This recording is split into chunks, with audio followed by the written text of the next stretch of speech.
Mis hermanos, que Dios los bendiga. Qué bendición estar con ustedes. Qué bendición recibir el regalo de Dios de estar en su casa para celebrar un año más de vida, pero también de los que me quedan. Quiero mantener un vínculo poderoso con Dios. Estar preparado para mi encuentro con Él en el momento en que Él lo determine, para estar en esa gloria maravillosa de eternidad, ¿verdad? No en algo tan limitado como esta tierra. Hoy vemos el último fruto de los 9 que hemos venido platicando, que es la templanza. Van a ver qué interesante es lo que vamos a estudiar esta mañana.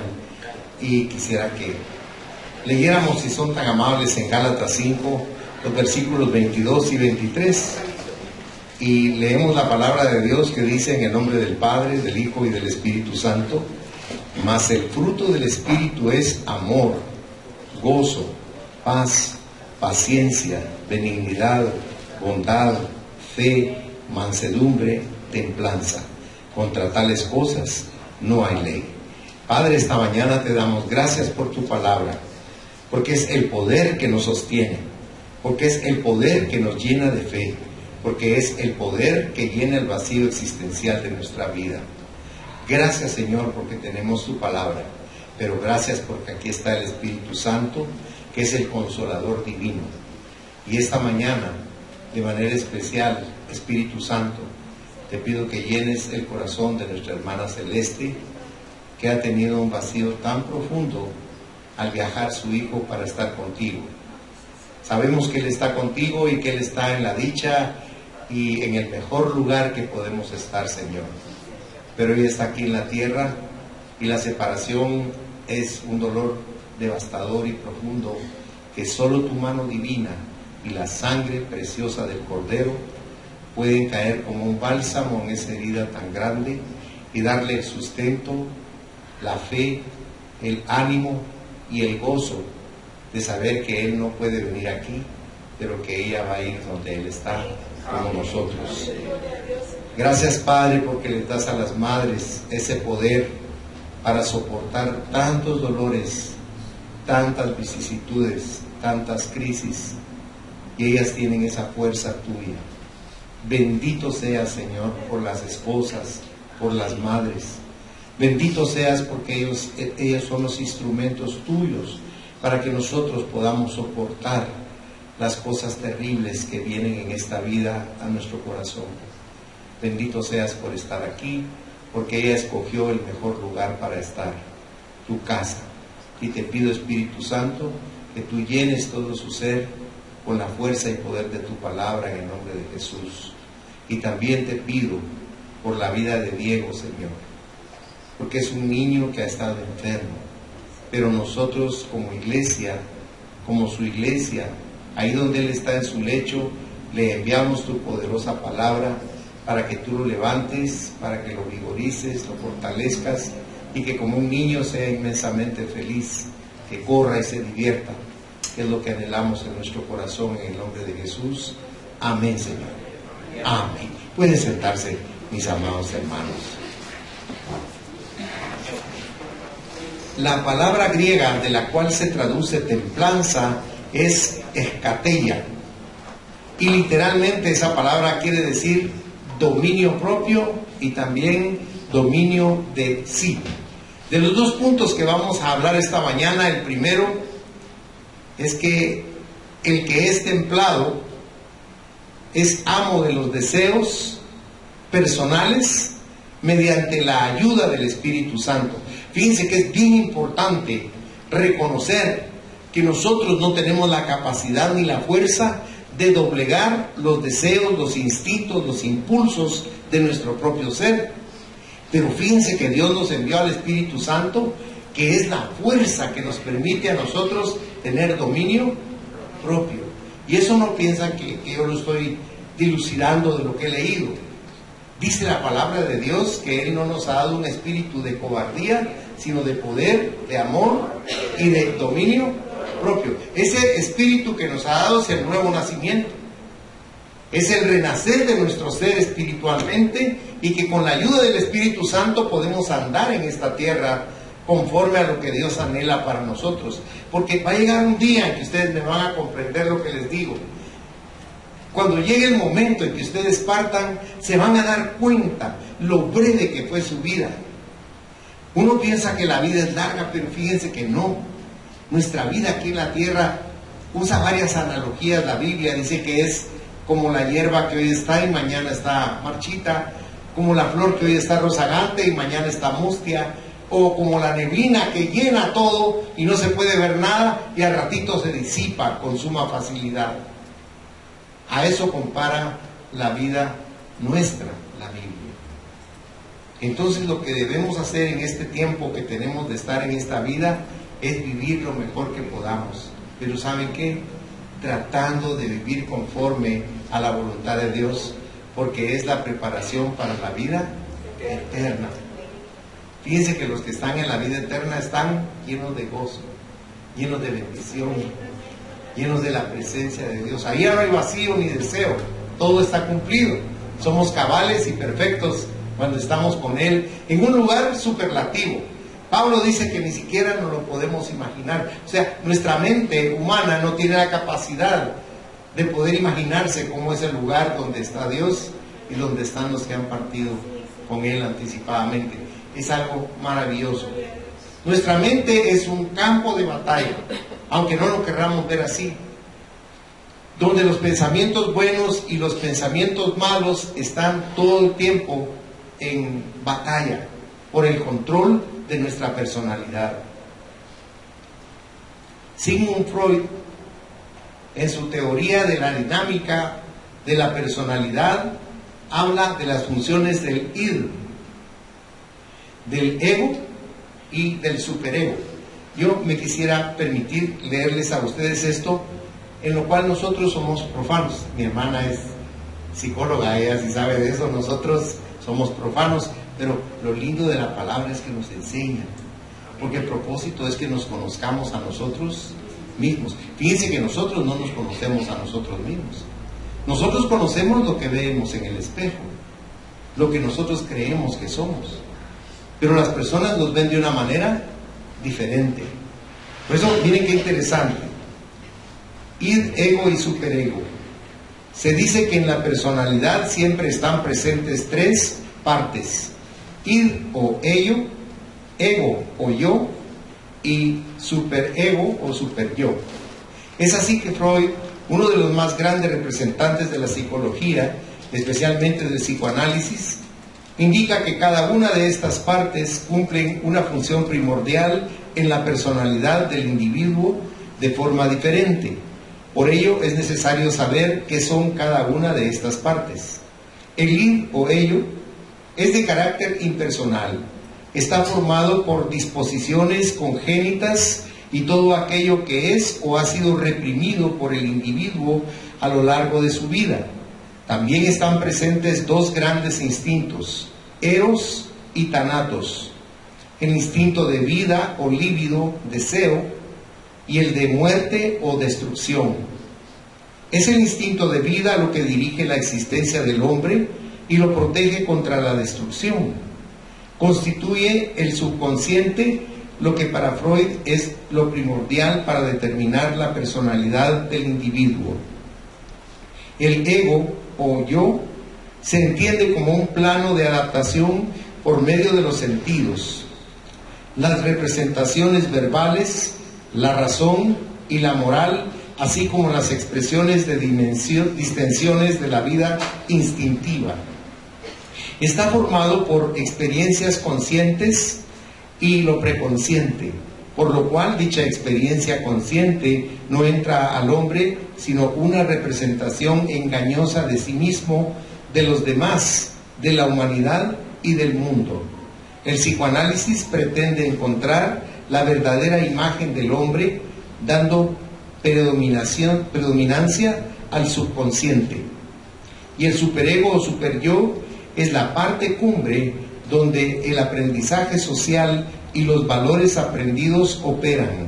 De él provienen la conciencia moral y la censura, la reprensión y la sublimación, y se encuentran los remordimientos y los sentimientos de culpabilidad. Sigmund Freud, en su teoría de la dinámica de la personalidad, nos dice que el id es el depósito de la mente que almacena las tendencias instintivas, como los deseos sexuales, la agresividad, la violencia, la apropiación, el descontrol. El id tiene que ser dominado o frenado para que no dé rienda suelta a los impulsos que socialmente son inaceptables y que en su contenido son irracionales. Para Freud, el ego ejerce control sobre el id. El ego le da permiso al id para que exprese y realice lo que es normal socialmente. Cuando el id y el ego entran en conflicto, la persona se ve afectada. La persona confronta un problema psicológico. Si ustedes pudieran leer en su Biblia, en Eclesiastés, o Proverbios, si son tan amables, Proverbios 16:32. Le ruego con todo amor que le ponga atención a este versículo. Dice: mejor es el que tarda en airarse que el fuerte, y el que se enseñorea de su espíritu que el que toma una ciudad. Fíjese qué interesante esta explicación. La paráfrasis de este versículo dice: mejor es ser apacible que famoso. Mejor es dominarse a sí mismo que mandar un ejército. El que controla su genio tiene mayor mérito que un conquistador militar. La victoria en esta área es mucho más difícil que en capturar una ciudad. Fíjese que Pedro el Grande era emperador de Rusia. Y como toda gente que tiene mucho poder, era prepotente y dominante. Y un día discutió con su jardinero y se enojó tanto con el jardinero que lo pescoció, lo pateó y lo mató. Después que se dio cuenta de que no había logrado tener dominio propio y había causado la muerte de una persona, él comentó y dijo estas palabras: he conquistado otras naciones, dijo él. Tengo un gran poder, pero nunca he logrado dominarme a mí mismo.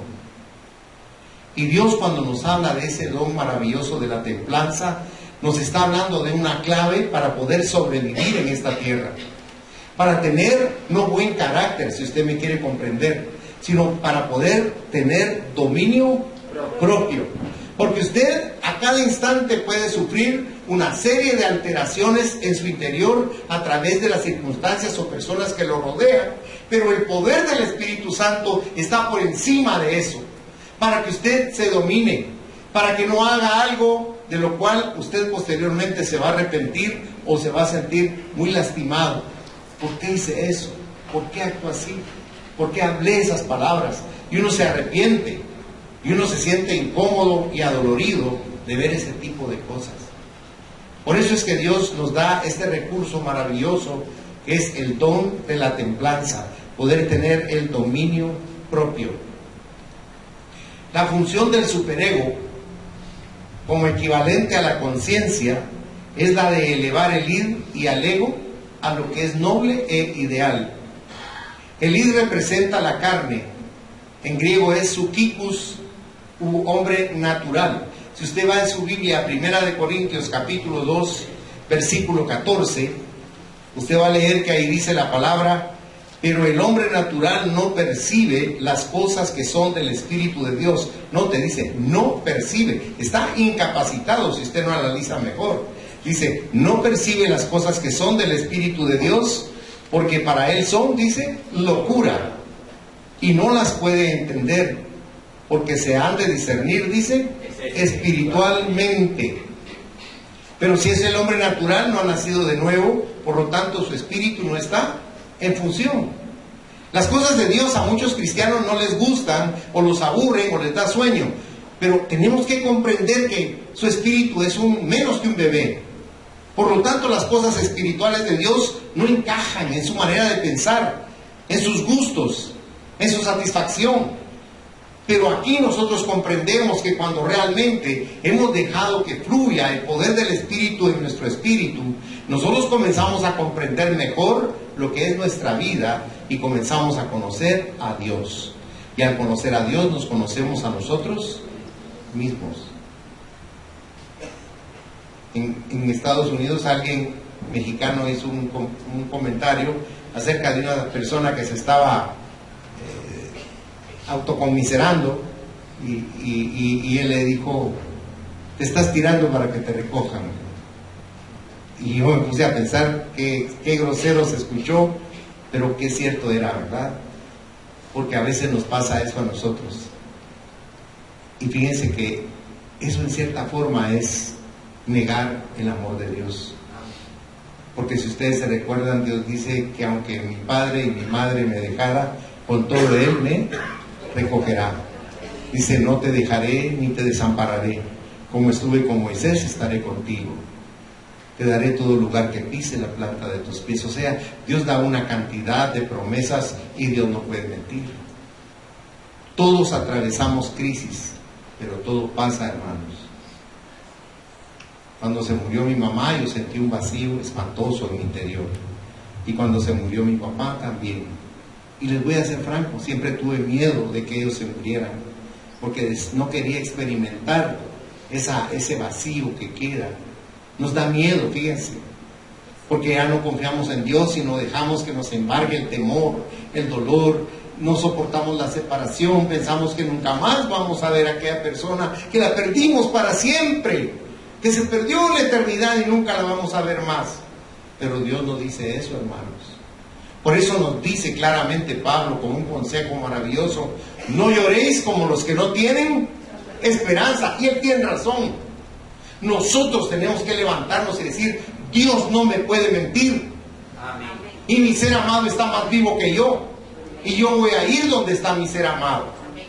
Porque el diablo se encarga de tocar nuestra mente y engañarnos. Porque ¿con quién nos enojamos al final, mis hermanos? Con Dios. Él resulta ser el culpable de todo. Y no es así, fíjense. ¿Quién es el dueño de nosotros, hermanos? Dios. Y si Él me quiere tener con Él, me va a llevar con Él. ¿Y qué lo puede impedir, hermano? Y si uno de ustedes, Dios quiere tenerlo con Él, ¿quiénes son ustedes para decir no me voy? ¿Se recuerda que un rey dijo así en la Biblia? El rey Ezequías. Entró el profeta y ¿qué le dijo? Haz tu testamento porque hoy en la noche te vas a ir conmigo al paraíso. ¿Y qué hizo el rey? Se volteó: no he sido humano, ¿por qué me haces eso a mí? ¿Yo qué te he hecho? Y comenzó a hacerle un inventario de todo lo bueno que él era, lo buena gente que había sido, lo bien que se había portado. Y Dios le tuvo que decir: bien, te voy a dar 15 años más. Porque no entendemos que aquí en la tierra no hay eternidad. La tierra es un lugar de prueba. Estamos por un tiempo nada más. Y luego regresamos a nuestra casa, a nuestro hogar, con nuestro Padre, para estar con nuestra familia por toda la eternidad. Y saben, ahí sí vamos a amar verdaderamente, porque la mente no va a tener problema. Aquí el problema es nuestra mente, nos estorba mucho, pensamos muchas cosas. En cambio ahí va a ser todo perfecto, transparente y puro. No va a haber engaño. Dios va a estar ahí para que nosotros entendamos el propósito de estar en esta tierra, porque nos cuesta a nosotros digerir eso. Pero vea 1 Corintios 2, versículo 15, porque aquí nos habla del hombre neumáticos, o sea, el hombre espiritual. Aquí dice la palabra: en cambio el espiritual juzga todas las cosas, pero él dice no es juzgado de nadie. Ahora, mire la paráfrasis de ese mismo versículo. Dice: el espiritual lo entiende todo, y esto molesta y desconcierta al hombre mundano que nada entiende. Note, nada es un absoluto. El hombre que está en el mundo cree que sabe, cree que entiende, cree que comprende, pero está equivocado. Todo es apariencia. Pero cuando usted es espiritual, Dios le da la potencia, el poder de poder ver mucho más allá de lo que ven sus ojos de carne. Y no le estoy hablando de juzgar, estoy hablando de conocer. porque Dios quiere que nosotros lo conozcamos todo. Por eso nos dio un libro que se llama Apocalipsis. Esa palabra griega quiere decir revelación.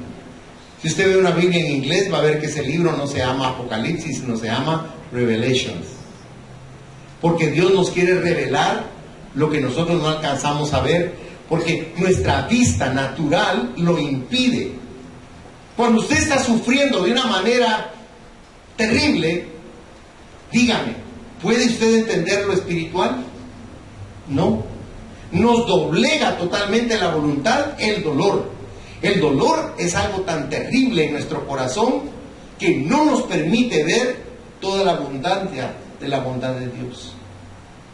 Y nosotros tenemos que comprender que el Espíritu Santo ha venido a nosotros a ayudarnos a quitar el velo que tenemos en los ojos para que veamos realmente. O usted no se recuerda que en los evangelios Jesús decía: tienen ojos y no ven, tienen oídos y no oyen. Y no estaba siendo peyorativo, estaba tratando de decirles: si ustedes están en lo natural, no van a poder ver ni van a poder oír la sobrenaturalidad de lo que Dios les quiere revelar, porque en lo natural usted no puede, está incapacitado. No es que no quiera, es que no puede.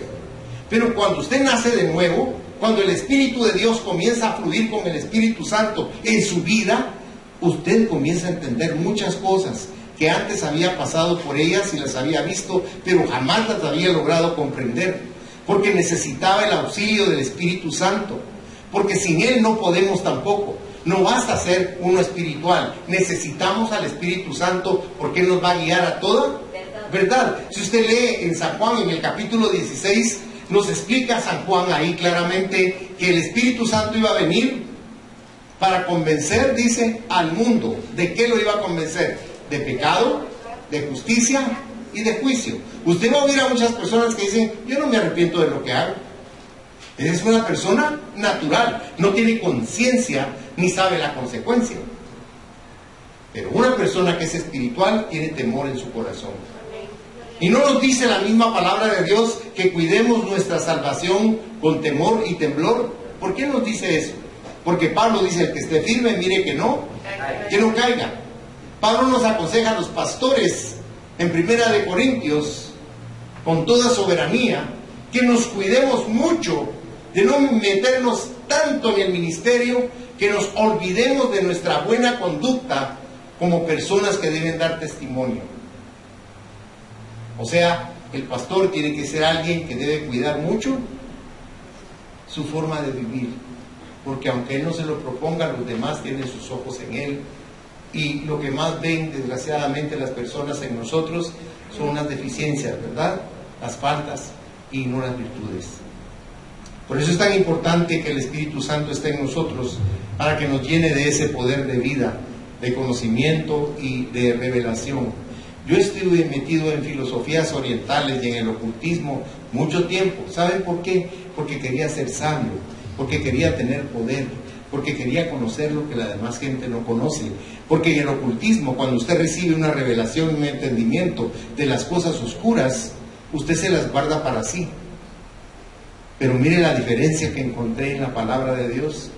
Porque el Señor dice que toda luz que nos es revelada la tenemos que contribuir, compartir, dar, entregar a todos los demás. Porque la palabra de Dios es luz. Dice que usted es como una luz, y siendo una luz no la van a meter a usted debajo de la mesa. No, el Señor viene y la pone en alto para que ilumine. Pero ¿qué es la iluminación? Es el conocimiento. Pero es un conocimiento que no es humano, sino que es un conocimiento superlativamente divino. Si usted va a Santiago en el capítulo 3, dice que la sabiduría del mundo, ¿cómo es? Animal, terrenal, ¿y qué dice?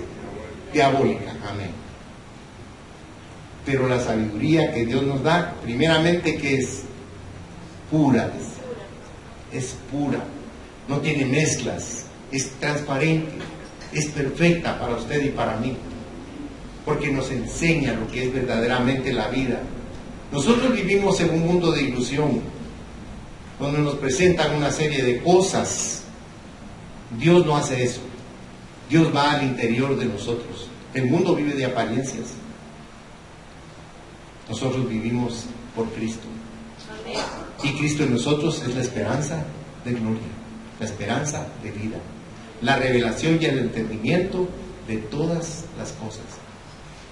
A veces nos sentimos tan inteligentes, tan sabios, tan conocedores, pero cuando entramos en relación con Dios a través del Espíritu Santo, descubrimos el volumen tan grande de desconocimiento que tenemos. ¿Sabe a qué conclusión llegamos? A la que llegó Sócrates, uno de los hombres más sabios que ha habido sobre la tierra. Y usted se recuerda lo que él dijo: yo solo he aprendido que no sé nada.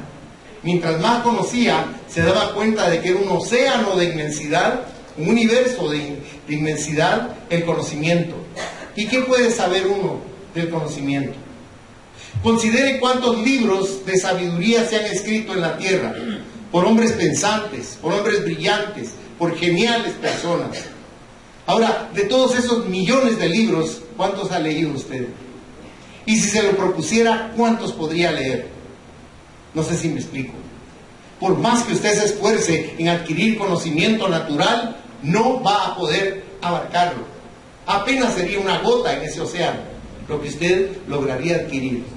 Pero cuando usted le abre su corazón a Jesucristo, la sabiduría de los siglos entra en usted, porque es un conocimiento que no es humano, ni es aprendido a través de las letras, sino viene a través de la fuerza del Espíritu Santo. Es algo que es sobrenatural. Esa sabiduría no viene porque usted fue a un lugar donde estudió años de años, no. Viene en el instante en que usted le abre su corazón a Jesucristo y nace de nuevo. Y ahí empieza un conocimiento a marchas forzadas y a gran velocidad.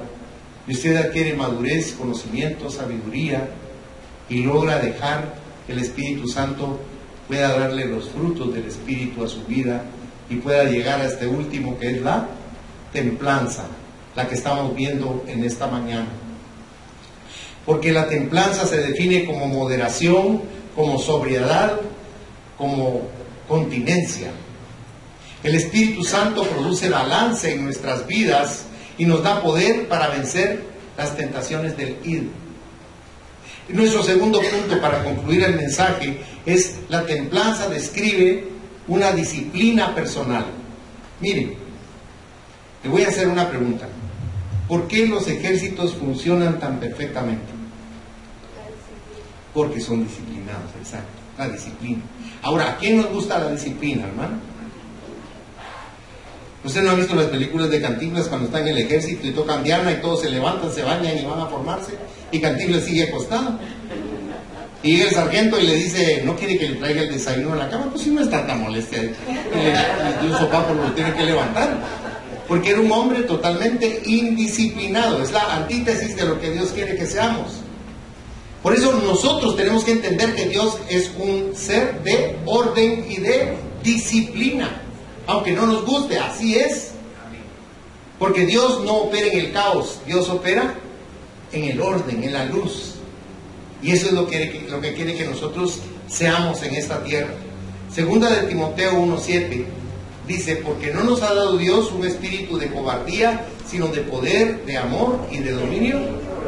Note, dominio propio. La expresión dominio propio en el griego es sophronismou, y literalmente quiere decir de cordura o entereza de ánimo. Y Dios nos ha dado la capacidad de la autodisciplina. Quisiera leerle en la Biblia primero lo que dice San Juan en su, o Gálatas, perdón, disculpe, Pablo en Gálatas, si es tan amable, si me acompaña en Gálatas 5. Gálatas capítulo 5. Le voy a leer ahí los versículos del 16 al 18.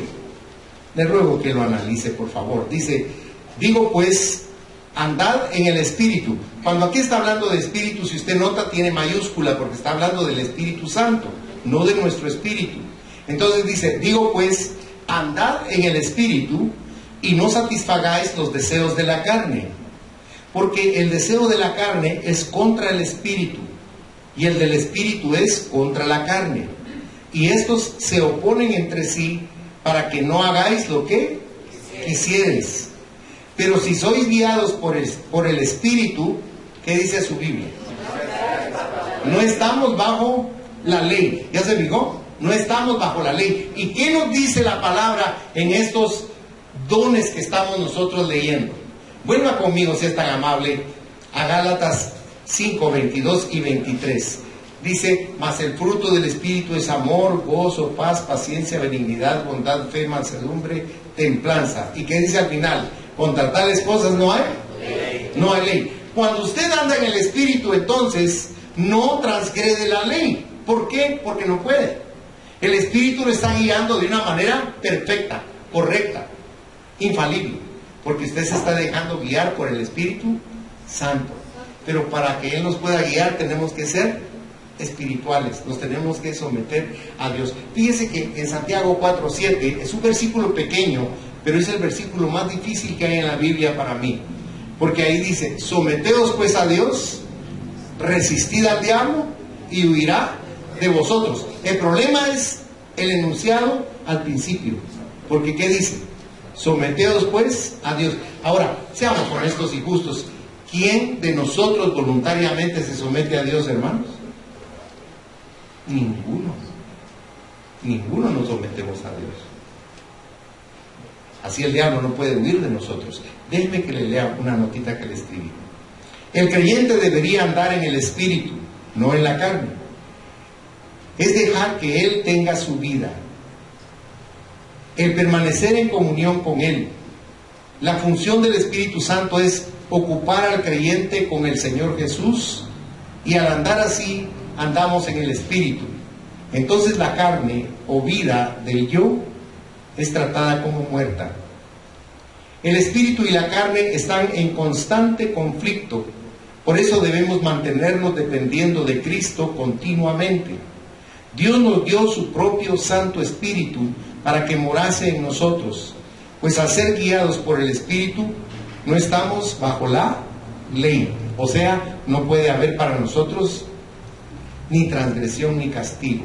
Mire qué maravilloso el tener nosotros al Espíritu Santo en nuestro interior. Mary Lee Ehrlich nos dice: no hay forma de adquirir autocontrol o templanza si en primer lugar no estamos bajo el control de Cristo, y no hay forma de llegar a ser controlados por Cristo a menos que se le entregue nuestra vida al Espíritu Santo. Por eso es tan importante que nosotros le pidamos a Dios nos ayude a poner nuestra vida bajo su control. Yo quiero explicarle algo que es importante que se lo aclare. No estoy hablándole de que usted se vuelva una marioneta de Dios. Ese no es el concepto.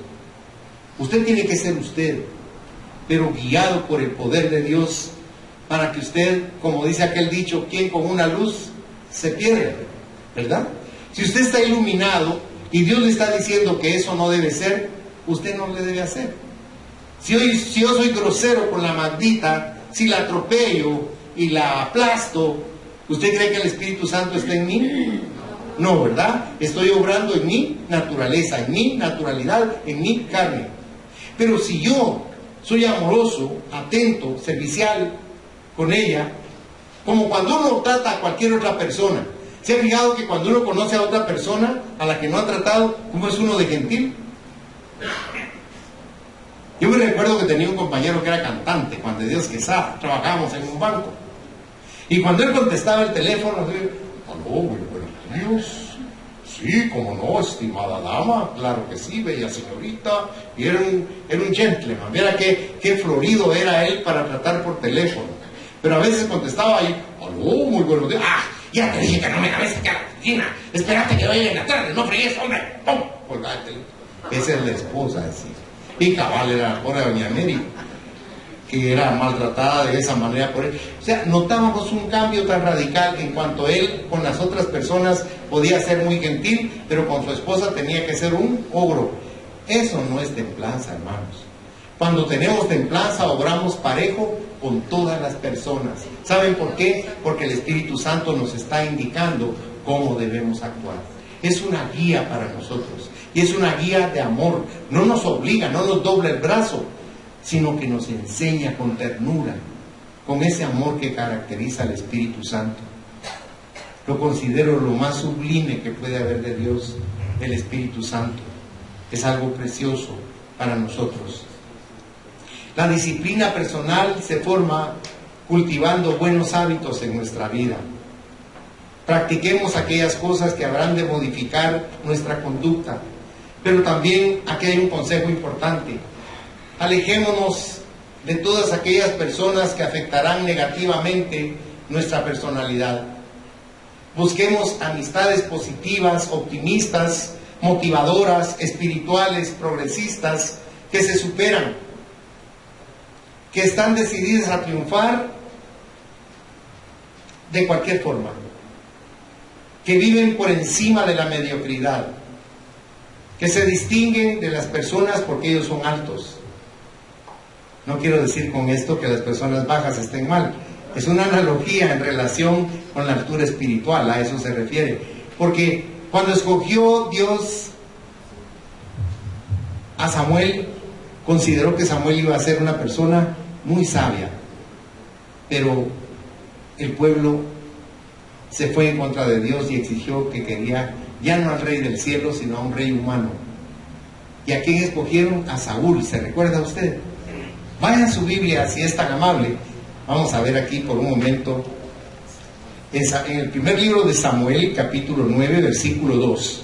Primer libro de Samuel, 9:2 dice: y tenía él un hijo que se llamaba Saúl, joven y hermoso. Entre los hijos de Israel no había otro más hermoso que él. De hombros arriba sobrepasaba a cualquiera del pueblo. Era un hombre muy alto. Él se distinguía por su estatura. Aquí nos está diciendo Dios que necesitamos crecer en la estatura espiritual, que los demás puedan notar que nosotros somos espirituales, que se nota que somos personas renovadas, hechas de nuevo, nacidas de nuevo por el poder del amor de Dios, porque eso va a hacer que las demás personas quieran ser como nosotros y las va a obligar a buscar a nuestro Señor Jesucristo para abrirle su corazón, nacer de nuevo y tener un tipo de vida totalmente diferente.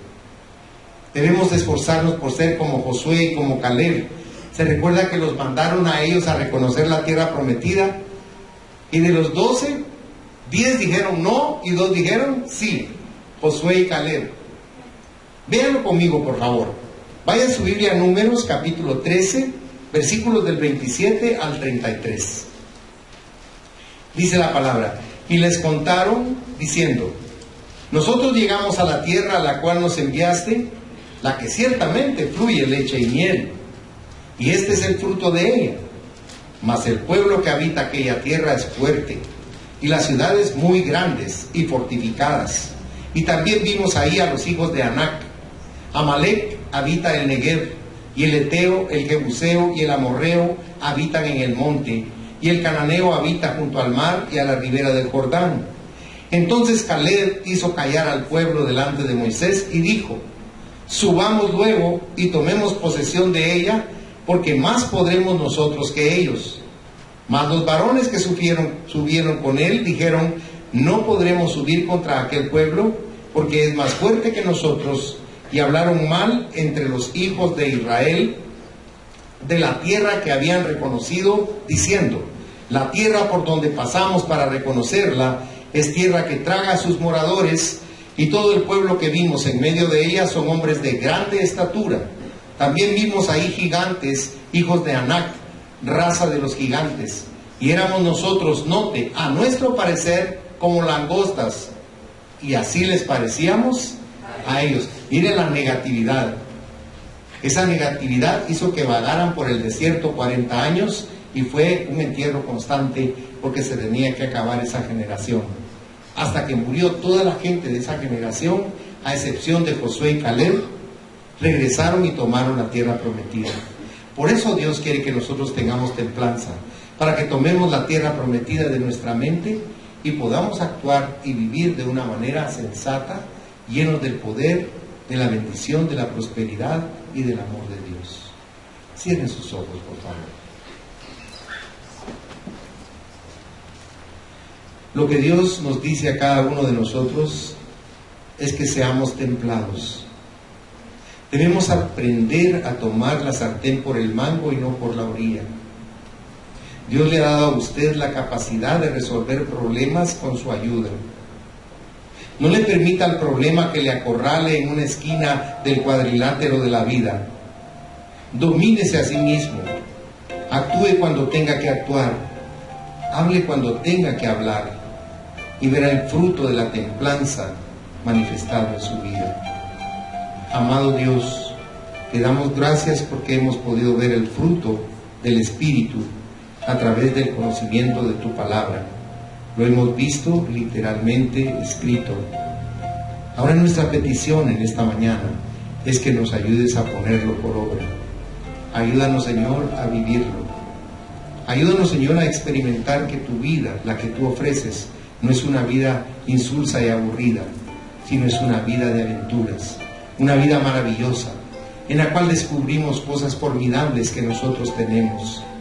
Descubrimos esas grandes riquezas que tú has puesto en nuestro interior y que jamás nosotros hemos descubierto. Ayúdanos a encontrarnos a nosotros mismos, Señor.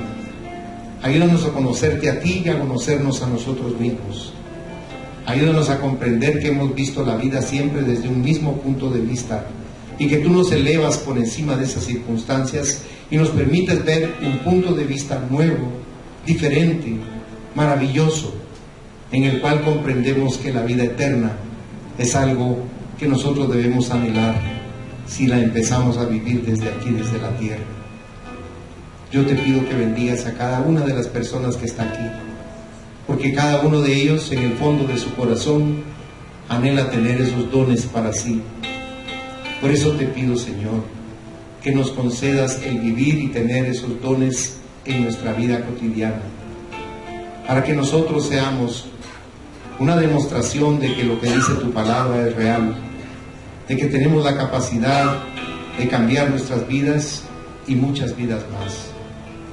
Ayúdanos, Padre, a poder comprender la necesidad que tiene nuestro espíritu de crecer, de madurar, de conocer. Te lo suplico, Dios mío.